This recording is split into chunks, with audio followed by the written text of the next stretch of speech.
If your ex is in a rebound relationship, there's usually a question that quietly takes over your mind.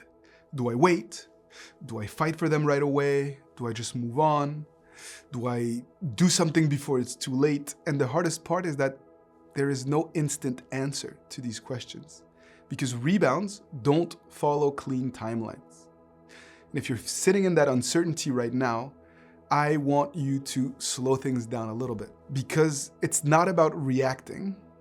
It's about having a long-term vision of what it's going to take in order to be able to be together again in a healthy way. Hello, my name is Coach Adrian, breakup and reconciliation coach, and welcome back to this mini-series, If There Is a New Person. In the first episode, we talked about whether a rebound is real or if it's just a rebound relationship that is going to fade quickly. In episode 2, we talked about what not to do because a lot of times it's those mistakes that ruin our chances at a potential reconnection. In episode 3, we talked about how to stay grounded when we get triggered because that is very important, emotional regulation.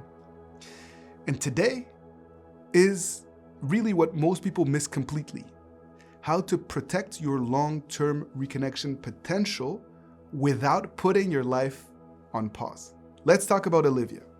When Olivia found out that her ex was with someone new, she made a decision. She decided she's not gonna compete, she's not gonna chase, and she's not going to disappear emotionally. She's going to rebuild herself and her life and really focus on approaching this process the right way. And unfortunately, this is, I think, where there's some confusion. People feel that the long-term strategy is to wait for this person to come back into your life. But we're not waiting, we're not doing nothing. Precisely the contrary, we are rebuilding because attraction does not come back when you are at your lowest moment. It reconnects to who you become next. And that is what Olivia understood. And this is precisely what she did differently. She rebuilt 3 things. One was her ability to regulate her emotions. 2 was her new sense of identity. And 3, she was able to regain a certain momentum with her life in the things that she did and the things that she was focused on accomplishing. This weren't loud changes, and it wasn't just performative for her ex to see her doing certain things. This was truly for herself, for her well-being. And that distinction is so important because I've seen so many people do things just to get a reaction from their ex, to prove to their ex that they're worthy. Even though they're telling me, no, I'm doing this for myself, the reality was they were still seeing everything through the lens of the outcome of getting back together. The truth is that rebounds often start off strong and then reality sets in. And when reality hits, people won't want to return to pressure. They want to return to something that is inspiring, that feels safe. And so, yes, sometimes rebounds become real relationships, and that's okay. We shouldn't hide from that because ultimately, your power does not come from hoping that their relationship fails. It comes from knowing that you are progressing with your life, that you're becoming stronger emotionally, and that no matter what happens, what they choose to do, you can be proud of what you've learned and what you're accomplishing and what you're carrying, how you're carrying yourself. So, the real long-term strategy, if you suspect that your significant other is in a rebound relationship, is first and foremost, phase 1, stabilizing yourself. Not for them, but for yourself and for your emotional future. That is phase 1. The second phase is to remove emotional pressure that keeps your ex running away.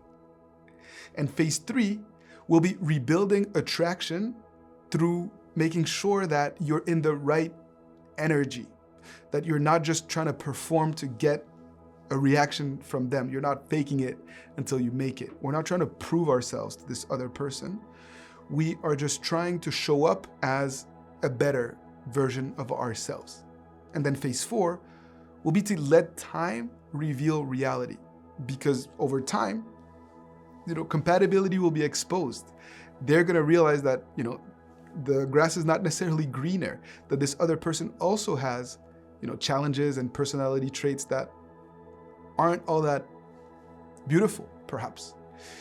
And you need to be patient enough to work on yourself in order for that process to play out. Important for you to think, what is so challenging for you? Is it letting go of control? Is it trusting time that it will work in your favor, that they're not going to just continue to grow stronger while she forgets about you or he forgets about you? Or is it this focus on rebuilding yourself and the fact that that is a challenge in and of itself? I really want to learn, honestly, about what it is that you are most challenged with so that I can provide you with relevant support, practical advice for you to take that next best step. And feel free to leave your thoughts, your challenges, your questions in the comment section below, and I will respond to you personally.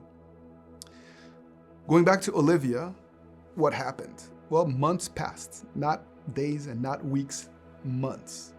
But something changed. Not dramatically, but very subtly. They were able to rebuild conversations. They didn't talk about the past, they talked about the present. And when her ex eventually said, this is nice, I appreciate engaging with you, let's get together, it wasn't because she was waiting for it. It was because she had truly transformed. She had not been waiting. And that transformation led to long-term reattraction and to a new beginning. And oftentimes, what you need is support keeping you accountable so that you're not waiting. We're not trying to manipulate timelines and try to get back together as quickly as possible because I want it to be sustainable. I don't want you to break up again or to be in a toxic cycle where you guys just continuously come back together, break up. That's not the goal. The goal is to be in a healthy, constructive relationship. And if you feel like you need support because you can't do this alone, please take advantage of our discovery session so that you can explore if private coaching could be helpful for you. Or take my free quiz and identify what is the next best step based on where you stand. Link is in the description below. Many people get confused also with what comes next. Should I compete? Should I show my value? Should I take a step back, an even bigger step back? And that is what we will explore together in episode 5, being able to read your reality in a nuanced way, in a more profound way. Remember that you're not waiting, you're evolving, and that evolution will create organically natural opportunities for second chances when second chances are ready to happen. And that is the key. My name is Coach Adrian. I am so delighted that I get to walk this path with you. I'm grateful that we are fighting the good fight together, and I look forward to continuing this journey with you in episode 5.